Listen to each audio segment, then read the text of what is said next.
Have you ever heard of Frank Stronach? This is a Canadian billionaire businessman, built one of the largest auto parts and manufacturing companies in the world, Magna International. Now, upon first looking this man up, you hear some pretty heinous accusations about his crimes against women, crimes that have yet to be adjudicated, but if are true, he deserves to go to prison for a long time and lose all of his billions. So, of course, I hope they're not true, but just like we got to remove all these trees and detritus to get to the trash, and to keep nutrient levels as low as possible while avoiding dangers for boaters and recreation, oftentimes in life, you have to separate the good from the bad. And it's actually Frank Stronach's business philosophy as to why I bring him up today. So even though he's a billionaire, he's actually kind of unofficially credited with making the most millionaires in the world. And he credits his billion-dollar wealth and his ability to create others' wealth, or no wealth that previously existed before, with the idea of profit sharing. You see, in each of his businesses, Frank Stronach has a unique profit sharing system with his employees. Every hired employee automatically starts to share in the profits of the company on top of their hourly wage or salary. He structured his business like this from the beginning, such that each employee was sharing a combined 20% of the profits of the company.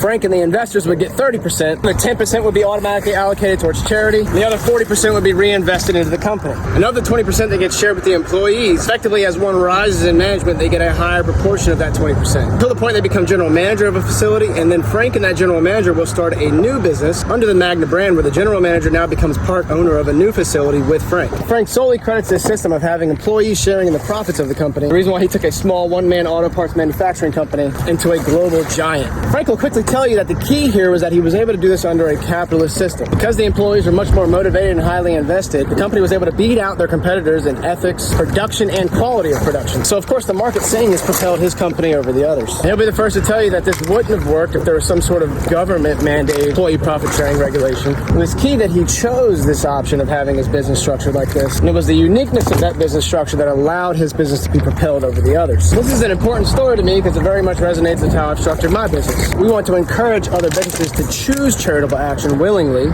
to divert revenue towards solving some sort of ill of the society. And it's the same concept as employee profit sharing. To choose your business as a vessel to willingly improve the lives and the environment that the business is in, then in a free market, people will flock towards using that business for their services because people are tired of big companies and corporations taking advantage of the environment and its people. And when the company that willingly chooses to use the revenue for that is then propelled above the others, force the other players in the market to do something similar or risk going out of business. This model is yet to be proven on a large scale, and it's my goal to prove it can work. Despite any alleged personal flaws, I think Frank Stronach is a good example as to how it can.